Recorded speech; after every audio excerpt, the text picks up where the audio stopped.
ஒரு கூலி தொழிலாளியின் மகள் கல்வி சுற்றுலாவிற்காக வெளிநாடு செல்ல உள்ளார் என்பது ஒரு கிராமத்தையே மகிழ்ச்சியில் ஆழ்த்தியுள்ளது.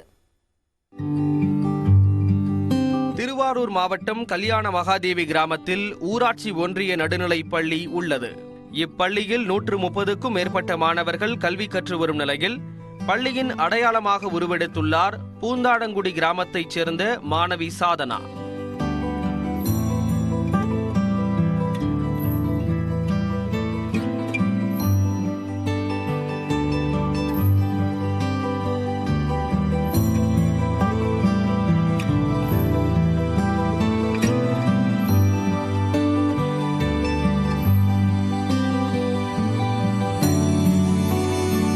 குபேஷ் ராஜலட்சுமி என்ற ஏழை தம்பதியரின் மகளான சாதனா 8ஆம் வகுப்பு படித்து வந்த நிலையில் பள்ளிக்கல்வித்துறை சார்பில் நடைபெற்ற இலக்கிய திறனறி போட்டியில் வட்டார மற்றும் மாவட்ட அளவில் முதல் பரிசை தட்டிச் சென்றார். சென்னையில் நடைபெற்ற கல்வி சுற்றுலாவில் பங்கேற்றதுடன் அறிவுத்திறன் போட்டியிலும் வென்று மாநிலத்தில் சிறப்பாக செயல்பட்ட 25 மாணவர்களில் ஒருவராக தேர்வாகியுள்ளார். சிறப்பிடம் பெறுபவர்கள் அமெரிக்கா அழைத்துச் செல்லப்படுவார்கள் என்ற பள்ளிக்கல்வித்துறை அறிவிப்பின்படி வெளிநாடு கல்வி சுற்றுலா செல்ல காத்திருக்கும் மாணவிக்கு பதாகை வைத்து வாழ்த்து தெரிவித்துள்ள பள்ளி ஆசிரியைகள் பாராட்டி மகிழ்கின்றனர். பல்வேறு போட்டிகள் வச்சு எல்லாவற்றிலையும் முதலிடம் வந்து சிறப்பிடம் பெற்றது என் மாணவி எங்களுக்கெல்லாம் ரொம்ப பெருமையாக இருக்குது. இது எங்களுக்கு கிடைத்த பெருமை மட்டுமல்ல, திருவாரூர் ஒன்றியத்திற்கும் இந்த திருவாரூர் ஒன்றியத்தை சார்ந்த கல்வித்துறைக்கும் கிடைத்த பெருமையாக இதை நாங்கள் நினைக்கிறோம். முதல் முறையாக சென்னையை சுற்றி பார்த்ததை மகிழ்ச்சியுடன் விவரிக்கும் மாணவி சாதனா, கலாம் சொன்னதைப் போல ஆகாயத்தில் பறக்கும் தன் கனவும் நனவாக போகிறது என பூரிக்கிறார். கீழே நின்று பார்த்துட்டு இருந்த விமானத்தை இப்போ அதிலேயே பயணிக்கிறோன்னு சொன்னது எனக்கு ரொம்ப மகிழ்ச்சியாக இருக்குது. எங்கள் அப்பா அம்மாவை விட எங்கள் டீச்சர்ஸ் தான் ரொம்ப சந்தோஷமாக இருக்காங்க. நிறைய பேர் வந்து பாராட்டினாங்க. இது போல் எல்லா பிள்ளைங்களுமே வரணும்னு என்னோட ஆசை இருக்குது. மாணவி வெளிநாடு செல்வதற்கு தேவையான டிராவல் பேக், ஆடை உள்ளிட்டவற்றை வாங்கி கொடுத்து வாழ்த்தியுள்ளார் திருவாரூர் சட்டமன்ற உறுப்பினர் பூண்டி கலைவாணன். பள்ளியின் முன்னாள் மாணவர்கள் தொடங்கி கிராம மக்கள் ஒவ்வொருவரும் உச்சரிக்கும் சாதனை மாணவியாக மிளிர்கிறார் சாதனா.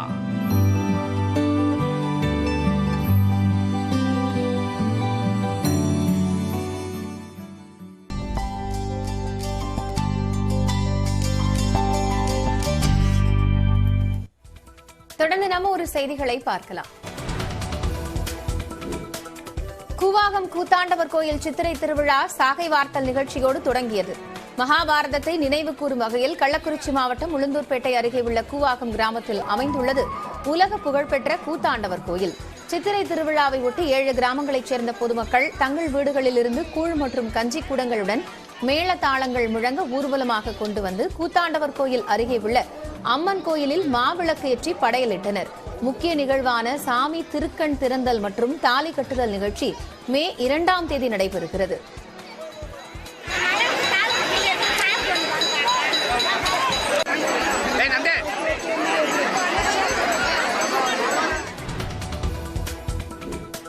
மதுரையில் பசுமாட்டின் வயிற்றிலிருந்து 50 கிலோ பிளாஸ்டிக் மற்றும் துணி கழிவுகளை அரசு கால்நடை மருத்துவர்கள் வெற்றிகரமாக அகற்றினர். கருப்பாயூரணியைச் சேர்ந்த பாண்டி என்பவரது பசு கடந்த சில நாட்களாக உணவு எதுவும் உட்கொள்ள முடியாமல் நோய்வாய்ப்பட்டு அவதியடைந்தது. இதையடுத்து தல்லாக்குளம் கால்நடை மருத்துவர்கள் ஸ்கேன் செய்து பார்த்தபோது பசுவின் வயிற்றில் பிளாஸ்டிக் கழிவுகள் இருப்பது தெரியவந்தது. இதையடுத்து 4 மணி நேர தொடர் அறுவை சிகிச்சையின் மூலம் பசுவின் வயிற்றிலிருந்து பிளாஸ்டிக் கழிவுகள் அகற்றப்பட்டன. தமிழ்நாட்டில் உள்ள கூட்டுறவு பொதுத்துறை சர்க்கரை ஆலைகளை நவீனப்படுத்த மத்திய அரசு 2000 கோடி ரூபாய் வழங்க வேண்டும் என்று விவசாயிகள் கோரியுள்ளனர். தமிழ்நாடு கரும்பு விவசாயிகள் சங்க மாநில குழு கூட்டம் பெரம்பலூரில் நடைபெற்றது. அப்போது திமுகவின் தேர்தல் வாக்குறுதியின்படி கரும்பு 1 டன்னுக்கு 4000 ரூபாய் உயர்த்தி வழங்க வலியுறுத்தப்பட்டது. அத்துடன் தஞ்சை திரு ஆரூரன் சர்க்கரை ஆலை பிரச்சினையை சரி செய்து விவசாயிகளின் போராட்டத்தை முடிவிற்கு கொண்டுவர வேண்டும் எனவும் கேட்டுக் கொள்ளப்பட்டது.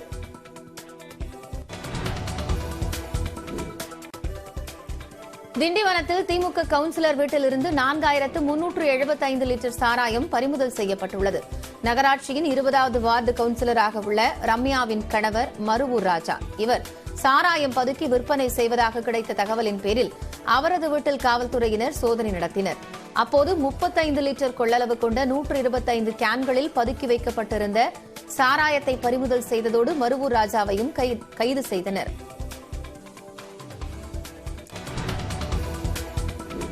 திண்டுக்கல் மாவட்டம் கொடைக்கானலில் தடை செய்யப்பட்ட வனப்பகுதிக்குள் சென்று படப்பிடிப்பு நடைபெற்றதாக எழுந்த புகார் குறித்து அதிகாரிகள் ஆய்வு மேற்கொண்டனர். குணா குகை பகுதியில் அனுமதி இல்லாத நாளில் மலையாள படப்பிடிப்பு நடைபெற்றிருந்ததால் அபராதம் விதிக்க வாய்ப்பிருப்பதாகவும் அதிகாரிகள் கூறினர். மேலும் இதற்கு உடந்தையாக வனத்துறை அதிகாரிகள் ஈடுபட்டிருந்தால் அவர்கள் மீதும் தக்க நடவடிக்கை எடுக்கப்படும் என எச்சரிக்கை விடுக்கப்பட்டுள்ளது. விழுப்புரத்தில் மது போதையில் உதவி ஆய்வாளர் பெண்ணை தாக்கியதாக காவல் கண்காணிப்பாளர் அலுவலகத்தை உறவினர்கள் முற்றுகையிட்டதால் பரபரப்பு ஏற்பட்டது. விழுப்புரம் மேற்கு காவல் நிலையத்தில் காவல் உதவி ஆய்வாளராக உள்ள மருது ஜிஆர்பி தெருவில் கடைக்கு சென்ற பெண்ணை சாராயம் விற்கிறாயா என கேட்டு தாக்கியதாக கூறப்படுகிறது. இதில் பெண்ணின் ஆடை கிழிந்ததால் ஆத்திரமடைந்த உறவினர்கள் விழுப்புரம் காவல் கண்காணிப்பாளர் அலுவலகத்தை முற்றுகையிட்டு போராட்டத்தில் ஈடுபட்டனர்.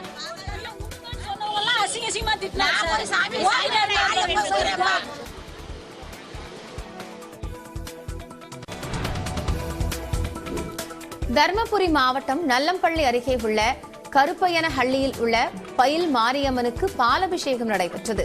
எல்லையில் காவல் காத்து வரும் காவல் தெய்வமான பயில் மாரியம்மனுக்கு கிராம மக்கள் பால் குடத்தை ஊர்வலமாக சுமந்து வந்து பாலபிஷேகம் செய்தனர். ஆட்டம் பாட்டம் என பாலபிஷேகம் களை கட்டியது.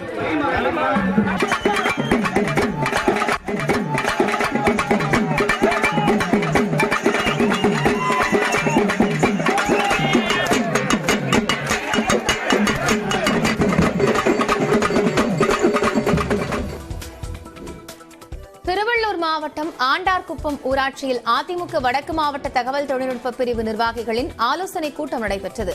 இதில் சென்னை மண்டல செயலாளர் கோவை சத்யன் கலந்து கொண்டு திமுக அரசின் மக்கள் விரோத போக்கினை சமூக வலைதளங்களில் உடனுக்குடன் பதிவிட வேண்டும் என அதிமுக நிர்வாகிகளை கேட்டுக் கொண்டார். திமுகவினர் மிரட்டினாலும் பயப்படக்கூடாது என்றும் கழகம் கட்சியினருக்கு எப்போதும் துணை நிற்கும் என்றார்.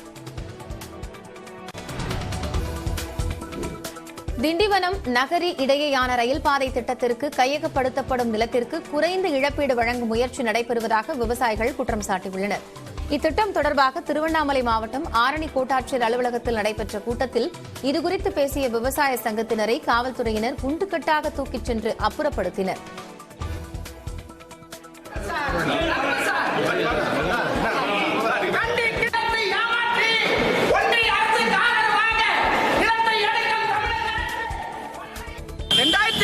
நிலம் கையகப்படும் சட்ட அடிப்படையில் நிலத்தை எடுக்காமல் 1997 தொழில் சட்டப்படி நிலத்தை எடுக்கிறோம், மாநில அரசாங்கம் எடுக்கிறது என்று குறைந்த அளவில் இழப்பீடு கொடுக்கிற வேலையை மாவட்ட ஆட்சித்தலைவர்களே முன்னின்று நடத்துகிறார் என்பதை. சிவகங்கை மாவட்டம் மானாமதுரையில் வாகன தணிக்கையின் போது 2 துப்பாக்கிகள் பறிமுதல் செய்யப்பட்டன. 4 வழிச்சாலையில் சரக்கு மினிவேன் ஒன்றை தடுத்து சோதனை நடத்திய காவல்துறையினர் அதில் இருந்த உரிமம் இல்லாத 2 ஒற்றை குழல் துப்பாக்கிகள், இரும்பு குண்டுகள் மற்றும் ரவை தூள்களை பறிமுதல் செய்தனர். மேலும் வேனில் வந்த 5 பேரையும் கைது செய்தனர். விவசாய நிலங்களை அழிக்கும் விலங்குகளை வேட்டையாட இவை கொண்டுவரப்பட்டிருக்கலாம் என காவல்துறையினர் கூறினர்.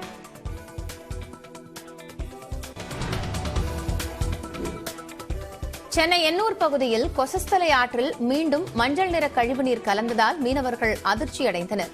இந்த ஆற்றை நம்பி 15க்கும் மேற்பட்ட மீனவ கிராமத்தினர் தொழில் நடத்தி வருகின்றனர். இந்நிலையில் ஆற்றில் கழிவுநீர் கலந்துள்ளதால் மீன்கள் மற்றும் இறால்களின் இனப்பெருக்கம் பாதிக்கும் அபாயம் இருப்பதாகவும் மீனவர்கள் வேதனை தெரிவித்தனர்.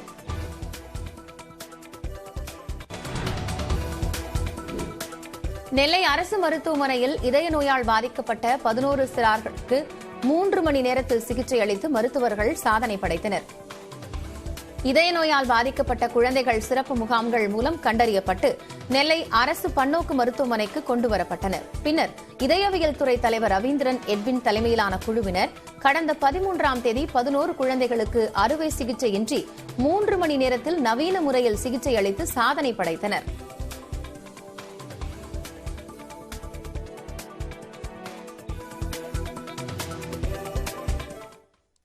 கண்ணொலி காப்போம் திட்டத்தின் கீழ் நடமாடும் கண் மருத்துவர் பிரிவு சேவை வாகனத்தை தமிழ்நாடு முதலமைச்சர் மு க ஸ்டாலின் தொடங்கி வைத்தார்.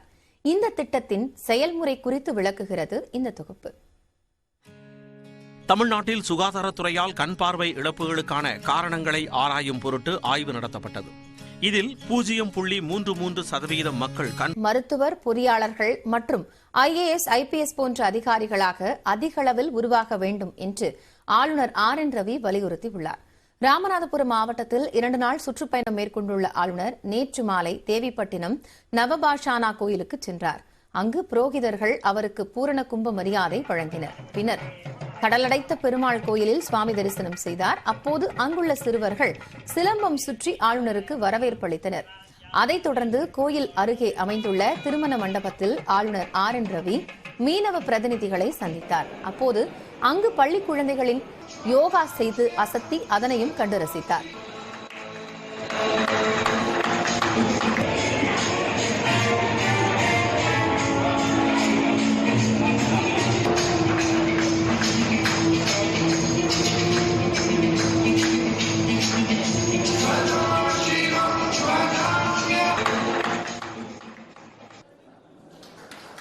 இதையடுத்து மீனவர்களுடன் கலந்துரையாடினார். அப்போது பேசிய ஆளுநர், மீனவ சமுதாயம் மிகவும் பழமையான பாரம்பரியத்தை கொண்டது என்றும் மகாபாரத காலத்திலிருந்தே மீனவ சமுதாயம் இருப்பதாகவும் கூறினார்.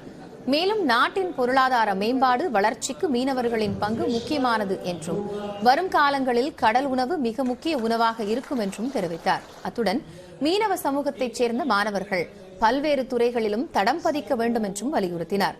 மேலும் சலிப்பு ஏற்பட்டால் பதவியிலிருந்து தான் விலகிவிடுவேன் என்றும் RN ரவி தெரிவித்தார்.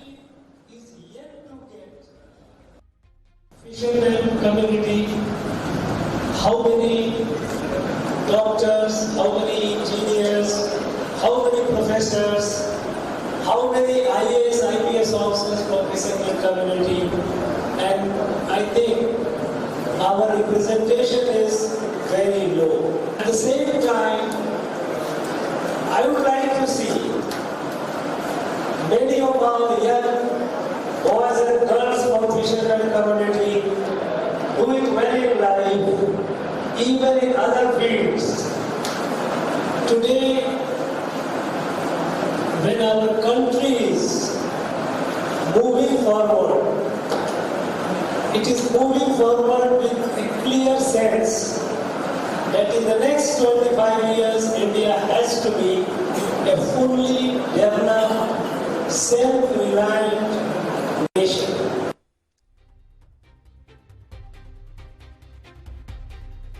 முன்னதாக கேந்திர வித்யாலயா பள்ளி நிகழ்ச்சியில் பங்கேற்ற ஆளுநர், பதவியில் எப்போது சலிப்பு ஏற்படுகிறதோ அப்போது அதிலிருந்து விலகிவிடுவேன் என்றார். தமிழ்நாட்டின் பல்வேறு இடங்களில் அங்கன்வாடி ஊழியர்கள் 10 அம்ச கோரிக்கைகளை வலியுறுத்தி ஆர்ப்பாட்டத்தில் ஈடுபட்டனர். செங்கல்பட்டில் நடைபெற்ற ஆர்ப்பாட்டத்தில் அங்கன்வாடி மையங்களுக்கு மே மாதம் முழுவதும் விடுமுறை அளிக்க வேண்டும், காலி பணியிடங்களை உடனடியாக நிரப்ப வேண்டும் உள்ளிட்ட கோரிக்கைகளை வலியுறுத்தி மாவட்ட துணைத் தலைவர் செல்வி ஜீவகீதம் தலைமையில் பெண்கள் தர்ணா போராட்டத்தில் ஈடுபட்டனர்.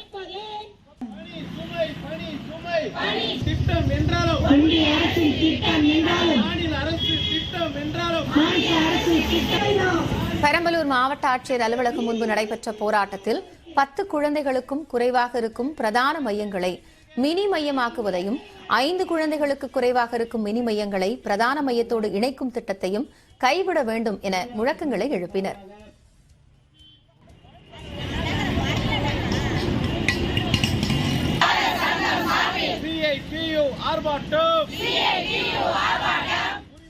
நாமக்கல்லில் அங்கன்வாடி ஊழியர்கள் சங்க தலைவர் பாண்டிமாதேவி தலைமையில் நடைபெற்ற ஆர்ப்பாட்டத்தில் அங்கன்வாடி உதவியாளர்களுக்கு நிபந்தனையின்றி உடனடியாக பதவி உயர்வு வழங்க வேண்டும் என கோரிக்கை விடுக்கப்பட்டது.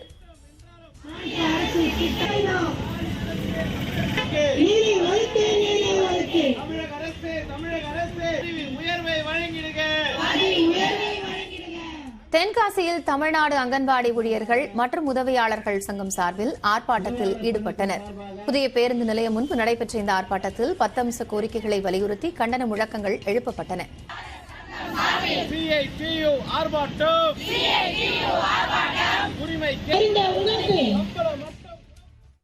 ஸ்மார்ட் பேண்டுக்கும் ஸ்மார்ட் வாட்சுக்குமான வித்தியாசம் குறித்து இன்றைய அன்பாக்ஸ் பகுதியில் விளக்குகிறார் சிறப்பு செய்தியாளர் சிவரஞ்சனி.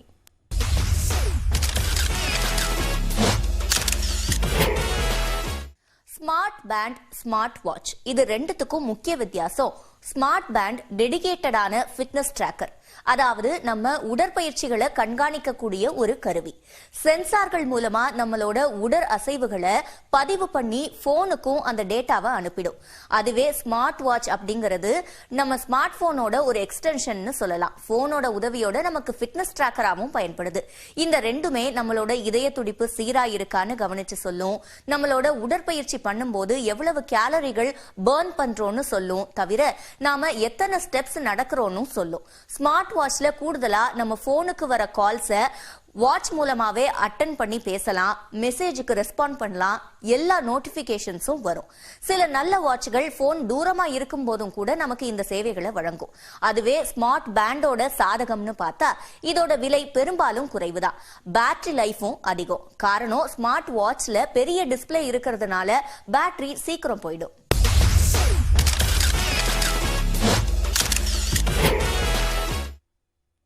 பாராசிட்டமல் மருந்தை குழந்தைகளுக்கு அதிகமாக கொடுத்தால் என்ன விளைவுகள் ஏற்படும் என்றும் அதனை தடுப்பதற்கான வழிமுறைகள் குறித்தும் விளக்குகிறார் சிறப்பு செய்தியாளர் தாரணி. பொதுவா குழந்தைகளுக்கு பாராசிட்டமால் மருந்து அப்படிங்கிறது மாத்திரை வடிவில் இல்லாம சொட்டு மருந்து வடிவில் தான் இருக்கும். அதை நம்ம அதிகமா கொடுக்கும்போது ஓவர்டோஸ் ஆகி பாராசிட்டமால் டாக்ஸிசிட்டியில போய் முடியும். இத பத்தி எக்மோர்ல இருக்க சைல்ட் ட்ரஸ்ட் டாக்டர்ஸ் என்ன சொல்றாங்க அப்படின்னு பாத்தீங்கன்னா, கடந்த 2 வருஷத்துல மட்டும் 44 குழந்தைங்க இந்த நோயால பாதிக்கப்பட்டிருக்காங்க அப்படின்னும், டாக்டர் பிரிஸ்கிரைப் பண்ண அளவை விட ஜாஸ்தியா கொடுக்கும் போதுதான் இந்த ஓவர்டோஸ் பாராசிட்டமால் டாக்ஸிசிட்டி ஏற்படுது அப்படின்னும், இத பத்தி குறிப்பா சொல்லணும்னா 1ல இருந்து 3 வயதுக்குள்ள குழந்தைங்களுக்கு தான் இது அதிகமா பாதிப்பை ஏற்படுத்துது அப்படின்னு சொல்றாங்க. சோ இதுக்கான காரணங்கள் என்னென்ன அப்படின்றத நம்ம பார்க்கணும் அப்படின்னா, சுய மருத்துவம், டாக்டரோட அட்வைஸ் இல்லாமலே நாமளா மருந்த குழந்தைக்கு கொடுக்கறது, மீறப்படும் பரிந்துரைத்த அளவு, அதாவது டாக்டர் சொல்ற ஒரு டோசேஜை விட அதிகமான டோசேஜ்ல நம்ம குழந்தைக்கு அந்த மருந்தை கொடுக்கறது, ஒரு நாள்ல 4 முறைக்கு மேல அந்த மருந்தை பயன்படுத்தக்கூடாதுன்னு சொல்லியிருப்பாங்க. ஆனா நாம குழந்தைக்கு ஜுரம் குறையலன்னு சொல்லி மேல மேல அந்த மருந்தை ஊத்திக்கிட்டே இருந்தோம் அப்படின்னா இது ஓவர் டோஸ் ஆகி பாராசிட்டமால் டாக்ஸிசிட்டியில கொண்டு போய் முடியும். இது என்னென்ன மாதிரியான அறிகுறி எல்லாம் குழந்தைங்கள காட்டும் அப்படின்னு பாத்தீங்கன்னா, குழந்தைக்கு வாந்தி ஏற்படும், மயக்கம் வரும். ஏன்னா ஆல்ரெடி சளி ஜுரம் இருக்கும்போது காஃப் சிரப்போட சேர்த்து இதை நம்ம கொடுக்குறோம் அப்படின்னா அந்த குழந்தைக்கு கண்டிப்பா அது பெரிய அளவுல பாதிப்பை ஏற்படுத்தும். அதே போக கல்லீரல் வீங்குதல், லிவர் என்லார்ஜ் ஆயிடும். சோ இதனால குழந்தைக்கு வயிற்று வலியை ஏற்படுறதுக்கான நிறைய சான்சஸ் இருக்கு. சோ அடுத்து இதெல்லாம் தடுக்கிறதுக்கு என்னென்ன மாதிரியான வழிமுறைகளை நாம பின்பற்றணும் அப்படின்னு பாத்தீங்கன்னா, மருத்துவர் பரிந்துரையை மீறவே கூடாது. சோ அவங்க என்ன டோசேஜ் என்னென்ன டைம்ல கொடுக்கணும்னு சொல்றாங்களோ அதை அப்படியே ஃபாலோ பண்ணணும். 6 மணி நேர இடைவேளை. சோ ஒரு நாளைக்கு 4 வேளை தான் கொடுக்கணும். அதுவும் 6 மணி நேர இடைவேளையில தான் கொடுக்கணும்னா அப்படித்தான் கொடுத்தாகணும். ஏன்னா ஒரு வாட்டி கொடுக்கும்போது அந்த மருந்து வேலை செஞ்சு அடுத்த வேலைக்கு அந்த மருந்து எவ்வளவு வீரியம் வேணும் அப்படிங்கறத உடம்பு தான் முடிவு பண்ணும். நம்ம மேல மேல கொடுக்கும்போது பாடி கன்ஃபியூஸ் ஆயிடும். 100 டிகிரி ஃபாரன்ஹீட்டுக்கு மேல காய்ச்சல் இருந்தா மட்டும் தான் நம்ம குழந்தைங்களுக்கு இந்த டிராப்ஸ் கொடுக்கணும். ஏன்னா சூடா இருக்கு அதனால நான் மருந்து கொடுக்குறேன் அப்படின்னு பண்ணக்கூடாது. சோ டெம்பரேச்சரை செக் பண்ணாம குழந்தைக்கு பாராசிட்டமால் கொடுக்கவே கூடாது. அதுலயும் முக்கியமான ஒரு விஷயம் என்னன்னா, பாராசிட்டமால் டிராப்ஸோட வேற எந்த சிறப்பையும் கலந்து கொடுக்க கூடாது. இதெல்லாம் தான் முக்கியமான காரணங்களா பார்க்கப்படுது. சோ அதனால அடுத்த வாட்டி குழந்தைக்கு பாராசிட்டமால் டிராப்ஸ் கொடுக்கும்போது ரொம்பவே கவனமா இருங்க.